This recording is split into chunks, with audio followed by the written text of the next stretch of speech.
দীর্ঘ নদীপথে লঞ্চ চলাচল বন্ধ হওয়ার পথে প্রায়। অনেক ঘাটে এখন আর লঞ্চ থামে না। সড়কের বৈভবে সংকীর্ণ বিলুপ্তপ্রায় নদীপথ। পটুয়াখালীর কলাপাড়া লঞ্চ ঘাটে এসে দেখি 3টি লঞ্চ থেমে আছে পাশাপাশি।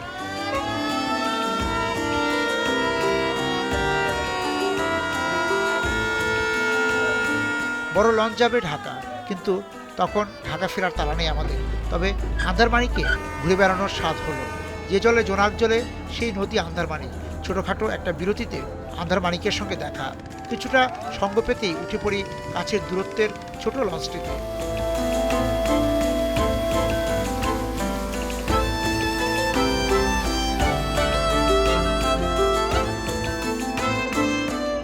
বালিয়াতুলি লঞ্চঘাট পর্যন্ত পৌঁছাতে শোনা হয় আন্দারমানিক এবং তার দুই তীরের মানুষের গল্প।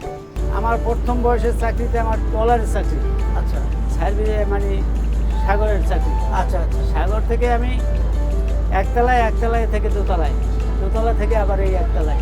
এই যে আন্দারমানিক, এখানে ওই যে পানির মধ্যে আলো জ্বলে, এটা আন্দারমানিক নাম হয়েছে। এটা শীতের দিনে এই 6 মাসে লবণ পানি থাকে। আপনি রাত্রে যদি চালান ওটা দিনের আলোর মতো, মানে ওই যে পানিটা লঞ্চের যে একটা দৌড়ে একটা পানি যে লাফাই ওঠে, পানিটা জ্বলে, ওই লবণ পানিটা জ্বলে। এই জন্য এটার নাম রাখা হয়েছে আন্দারমানিক। এই যেমন 18 বছর এই দিকে লঞ্চ চালাই, এইখানে লঞ্চ চালাবার কোনো ছিল না, রোড ছিল না। মানে এটা এই সাগর দিয়ে ঢেউটা উঠলে এই ঢেউটা যাইয়া থামতো কালাইয়া। আর সেই নদীটা এখন চর পইয়া কমপক্ষে কালাইয়া যাইতে হলে 25টা চর বাজে। আর নদীর গভীর তো নাই। 8-10 বছর পরে এই আন্দারমানিকে লঞ্চ চলবে না। মানুষ তো আর এখন লঞ্চে সব উঠে না। না লঞ্চে এখন আগে তো মানুষের সঙ্গে পরিচয় ছিল না আপনার, যারা নিয়মিত লঞ্চে উঠতো। সেই মানুষের সাথে যে আপনাদের সম্পর্ক, সেই সম্পর্কটাও আস্তে আস্তে বিলীন হয়ে যাচ্ছে। বিলীন হয়ে যাচ্ছে।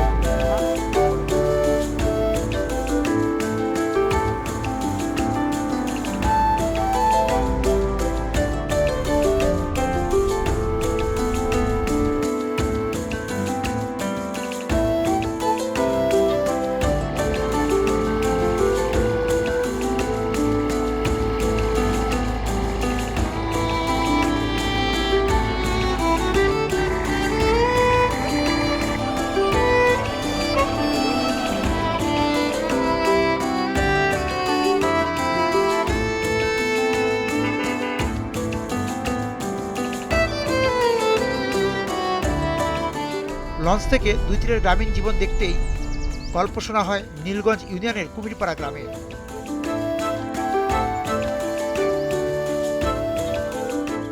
নোনা জলের সমুদ্র তীরবর্তী জনপদে ফসল ফলানো সংগ্রামের, সেই সঙ্গে এই অঞ্চলে মানুষকে লড়াই করতে হয় ঝড় জলোচ্ছ্বাসের সঙ্গে। 12 মাস সবজি হয় এখানে। কি কি সবজি করেন আপনারা?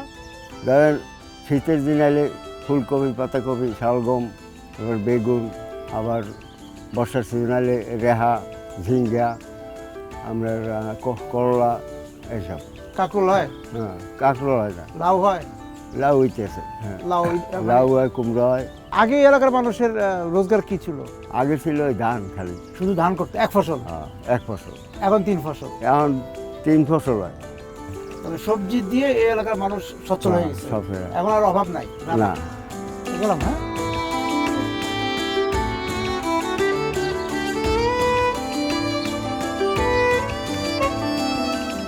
এই জনপদের মানুষ নিশ্চিন্তে ফসল ঘরে তুলতে পারবেন এমন ভরসা ছিল না। কিন্তু একসময় কুমিরপাড়া গ্রামের মানুষ সংঘবদ্ধ হয় প্রাকৃতিক দুর্যোগ মোকাবেলায়। নতুন কৃষি নিয়ে শুরু হয় জল ও মাটির সঙ্গে বোঝাপড়ার।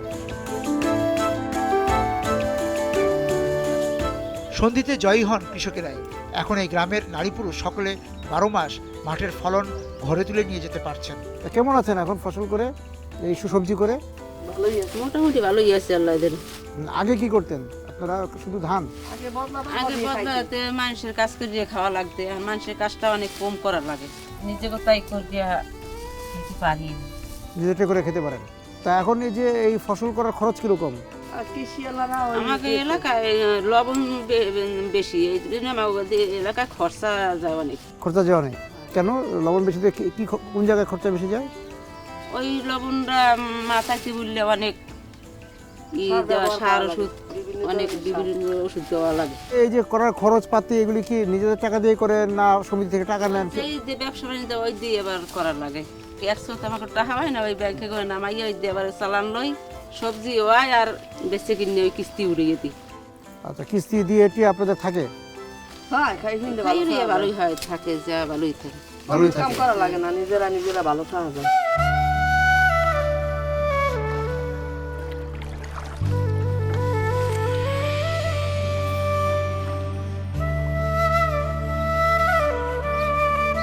সূর্য বলছে যাই, সূর্যের এই যাওয়ার সময়টা বড় আনন্দের, উপভোগের।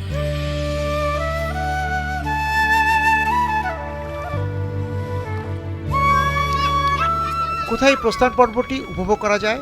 বেছে নেই নাচনা পাড়াকে। আন্ধারমানি এবং পাঙ্গাশিয়ার মোহনার এই দিকটা আমার চেনা। সুন্দর দেখতে এদিকে আসা, সুন্দর সইতেও বলা যায়। আমি যেমন করে দেখি তুমি দেখাও তোমাকে সুন্দরী ভাজে ভাজে আমার আখি। অস্তমুখী সূর্যের আলোয় কিশোরদের দুরন্তপনা সুন্দরে পরিমাণ মতো লাবণ্য যেন ঢেলে দিচ্ছিল। ছবির মতো বাংলাদেশকে আমরা সবাই ভালোবাসি, নিজের মতো করে, মোটেও অন্যের মতো করে নয়। ছবির মতো দেশের সঙ্গে আমার প্রেম একান্ত, আপনার প্রেম তাই। ছবির মতো দেশ তুমি বাংলাদেশ।